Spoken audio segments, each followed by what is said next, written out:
अस्सलाम वालेकुम वरहमतुल्लाहि वबरकातुहू। चलिए फिर उसी हल्के में जिसका नाम है सूरह कहफ को समझो। अल्हम्दुलिल्लाह, अल्लाह ताला का फजल करम, अल्लाह ताला का एहसान कि पिछले हफ्ते हमने मूसा अलैहिस्सलाम के वाक़े को समझा था। थोड़ा सा उसी वाक़े को आगे लेकर चलेंगे। आयत नंबर है 64। मंजर है वही जहाँ मूसा अलैहिस्सलाम अपनी मंजिल को पाने के लिए वापस जा रहे हैं, उसी मकाम पर जहाँ मछली ने दरिया में वापस चले जाना था। वो जिंदा होकर वापस चली गई थी। इमाम कतादा रहमतुल्लाह अलैह से रिवायत है कि मछली समंदर के ऐसे हिस्से में आई जिसको आब हयात यानी ज़िंदगी का चश्मा कहा जाता है। जब उस मछली को उस चश्मे का पानी पहुंचा तो अल्लाह ताला के हुक्म से उसकी रूह को लौटा दिया और वो जिंदा हो गई। अब आयत नंबर 64 में अल्लाह के नबी मूसा अलैहिस्सलाम कहते हैं अपने शागिर्द योशिया अलैहिस्सलाम से, मूसा ने कहा, इसी बात की तो हमें तलाश थी। चुनाचा दोनों अपने कदमों के निशान देखते हुए वापस लौटे। यानी यही है जो हम चाहते थे। फिर उल्टे कदमों फिरे, अपने पैर पहचानते हुए अपने कदमों के निशानात को देखते हुए वापस लौटे। मूसा अलैहिस्सलाम उसी जगह की तो हमें तलाश थी, चलो अपने कदमों के निशानात पर उसी जगह वापस चलते। तो वहाँ उनकी मुलाकात किससे हो गई? खिज़र अलैहिस्सलाम से। माना कि तेरी दीद के काबिल नहीं हूँ मैं, तो मेरा शौक़ देख, मेरा इस्तराब देख। यानी मैं आपसे मिलने आऊँगा, चाहे मुझे चेहरे के बल आना पड़े या सर के बल आना पड़े। तो हज़रत मूसा अलैहिस्सलाम भी अपने उस्ताद से मिलने, इल्म हासिल करने की तक़द्दुम में चले हैं आगे। तो इल्म हासिल करना है। इल्म हासिल करने में देखिए यहाँ इस वाक़े से हमने क्या सीखा। इस वाक़े से सीखा हमने ये कि जो आजकल हम नहीं करते, हम ऑनलाइन की दुनिया में ऐसे आए हैं कि अब हम जाना भी पसंद नहीं करते मदारिस में असातिज़ा के पास। तो फिर फजीलत कैसे हासिल होगी, नूर कैसे हासिल होगा?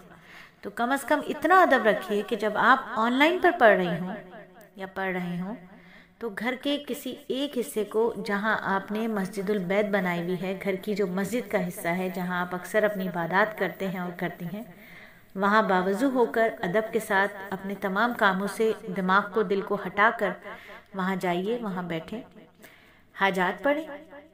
अगर इल्म की मार्फत, इल्म का नूर हासिल करना है तो अल्लाह से मांगना होगा। हाजात पढ़ें, नफ्स को, जहन को शैतानी ख्यालात से दूर कर दें और अब इल्म हासिल करना शुरू करें। ऑनलाइन पर सबक आते हैं, उनको अदब के साथ सुनिए। अपनी कॉपी जिसमें आप तमरीन हल करती हैं, उस कॉपी को अदब के साथ रखिए। अगर आपने किताबें परचेज़ की हुई हैं तो उन किताबों को भी अदब से रखिए। उस्ताद का अदब दिल में सीखिए, समझिए, उसको अदब से उसका सबक सुनिए।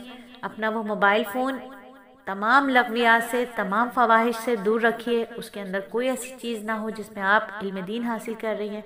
उसे पाक साफ़ रखिए कि ये इंशाअल्लाह ताला नेक आमाल के तराजू पर, नेक आमाल वाले पलड़े में तोला जाए। जब आप इतने अदब के साथ वहाँ बैठेंगे तो इंशाअल्लाह फिर इल्म की मार्फत, इल्म का नूर हासिल होगा। तो इस वाक़े से हमने क्या सीखा कि सबसे पहले तो याद रखिए कि इल्म हासिल करने के लिए सफ़र करना पड़ता है। ये अम्बिया की सुन्नत है, ठीक है, ये अम्बिया की सुन्नत है। मूसा अलैहिस्सलाम के वाक़े से अल्लाह ने हमें बताया कि सफ़र करना पड़ेगा इल्म हासिल करने के लिए, मशक्क़त भी उठानी पड़ेगी। उस्ताद के पास जाना पड़ेगा, उसे घर में नहीं बुलाना है, उस्ताद के पास जाना है, ठीक है, उस्ताद के पास जाना पड़ेगा। और मज़ीद इल्म हासिल करना, उसकी चाहत होती रहनी चाहिए। इल्म की ज़्यादती, उसकी चाहत करना बहुत अच्छा है। फिर जो भी सफ़र हम इख्तियार करेंगे उसमें तौशा रखना है। सफ़र के लिए ज़्यादा राह कुछ ना कुछ लेना है। सफ़र में अच्छा साथी होना चाहिए। उस्ताद का अदब करना ज़रूरी है। उस्ताद की बात पर एतराज़ नहीं करना चाहिए। जहाँ तक हो सके पीर कामिल के फ़ेल की तावील करनी चाहिए, उससे बज़न नहीं होना चाहिए। समटाइम ऐसा होता है उस्ताद किसी हिकमत के तौर पर कोई ऐसी बात कहता है, कोई ऐसा अमल करता है, तो पहले उसकी हिकमत को समझने की कोशिश करनी है, उससे बज़न नहीं होना है। चाहे वो वाकई चाहिए कि देखना चाहिए कि वो वाकई पीर कामिल है, शरीयत का सच्चा आमिल है, अमल करने वाला है कि नहीं है। अच्छा, याद रखिए इल्म सिर्फ किताब से नहीं आता बल्कि उस्ताद की सोहबत से भी आता है।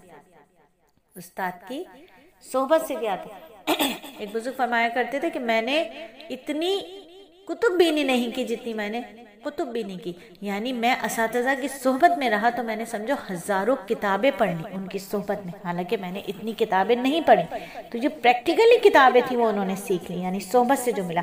तो बुज़ुर्गों की जो सोहबत होती है, असातिज़ा की सोहबत होती है, वो नुस्खा कीमिया का असर रखती है। अपने आप को ये नहीं समझना चाहिए कि मैं आक़िल कुल हो गई, मैं बहुत बड़ी आलिमा हो गई, मैं बहुत बड़ी आलिमा हो गई, मैं बहुत बड़ा आलिम हो गया, बल्कि हर वक्त इस्तिफादा करने से मुस्तस्ना नहीं समझना चाहिए कि बस अब तो मैंने सीख लिया, मुकम्मल हो गया, अब मुझे क्या ज़रूरत है पढ़ने की और आगे सीखने की, बल्कि हर वक्त सीखते रहना चाहिए।